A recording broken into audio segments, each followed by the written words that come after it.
D'abord, la formation des architectes, ça part pas seulement d'un appui technique.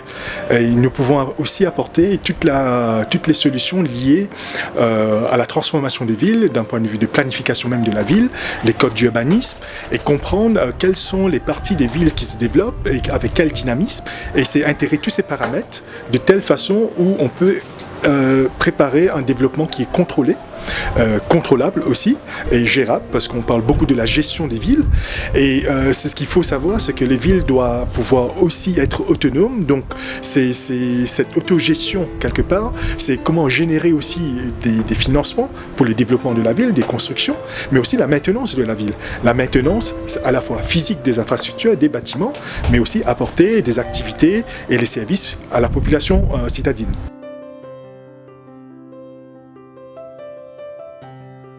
Il y a souvent ces questions qui sont liées à des bâtiments qui ne reflètent pas forcément les contextes là où ils sont construits.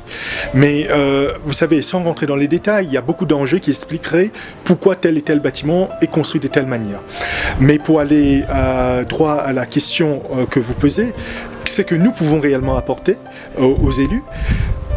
Il faut considérer que on est là pour promouvoir un développement durable, donc qui s'adapte à un contexte, à un climat, à une culture. On ne peut pas le faire sans consultation, sans la participation de la population qui est concernée directement.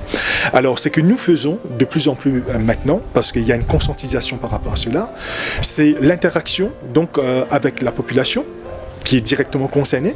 C'est ce qu'on appelle l'approche participative, c'est de réellement comprendre de quoi ont-ils besoin en termes de facilités, en termes de bâtiments, en termes d'équipements donc publics, un gymnase ou tout simplement un terrain de foot ou tout simplement que de l'électricité parce qu'ils ont envie de jouer le foot le soir, pour prendre ça comme exemple.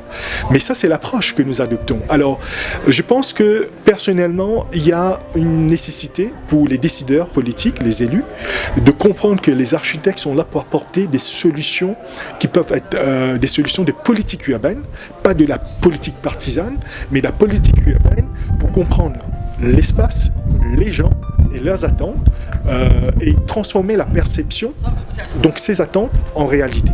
Et je pense que eux, en tant que comme élus, comme politiciens, ils ont tout à gagner en intégrant effectivement des urbanistes, des architectes et tous ceux qui sont liés à l'aménagement des espaces et l'implémentation des projets d'infrastructure.